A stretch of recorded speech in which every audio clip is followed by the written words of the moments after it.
Hi and welcome to Journeys of Passion. I'm Micaela Drieberg and today I actually have my cousin with me, Clint Drieberg. Welcome, Clint. Hi. So we've got the same surname, but as you can see we don't actually look too similar. So Clint, what's your background?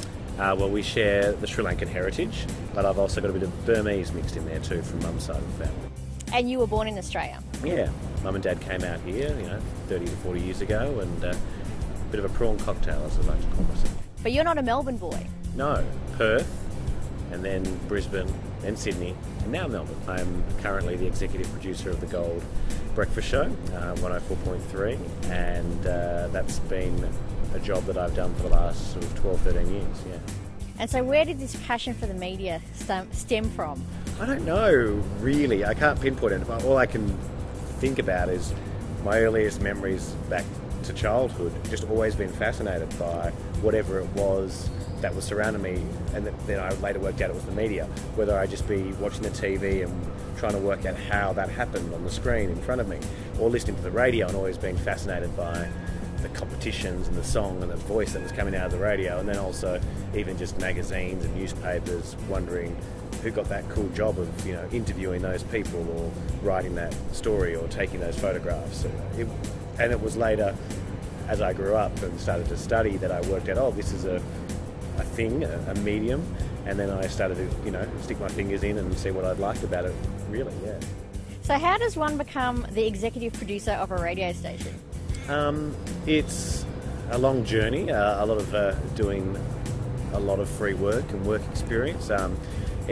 Starting out in Perth, there's not a lot of media around in a small town like that, but once I worked out that I was interested in it, I sent out lots of letters, did lots of work experience, and then found the one thing that I really liked about the media, which was radio, and pursued that, and hassled a lot of people, and eventually, after doing lots and lots of work experience and proving myself free a lot of the time, it turned into a job one day. And then obviously the next job turned into the next job and so forth. But yeah, started at the bottom, got to know people, got to learn the job, and that took a long, long time. And the big decision, I guess, for myself was deciding to continue studying or to actually just throw that away and take a job. There's one or two ways you can go about doing a job in broadcasting or in the media.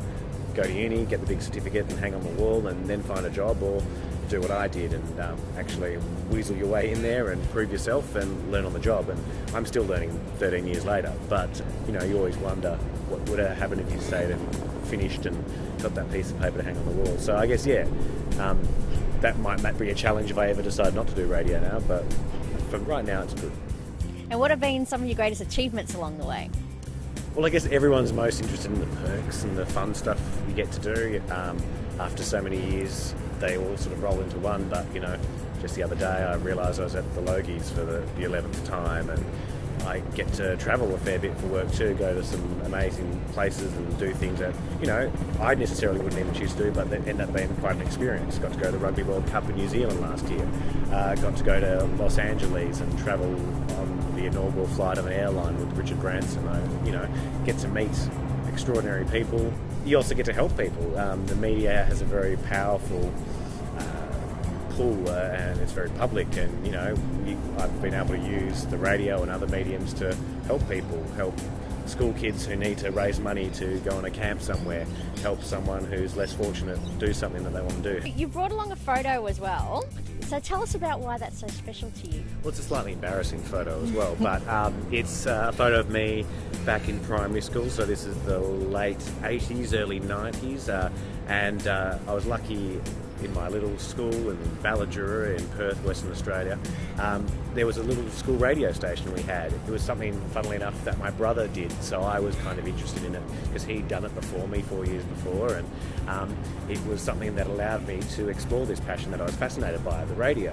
And I was able to get really involved in this little school radio station and write letters to special people, and they came along as guests, and we got to really turn this small radio station that played a couple of songs on a Friday morning into something really quite big. And then once I realised, what we could do with that, I realised I could do something more in my life as well. So that's, when I look back at this photo, I look back at that moment when I realised what I was doing was probably something I'm going to do for a very long time.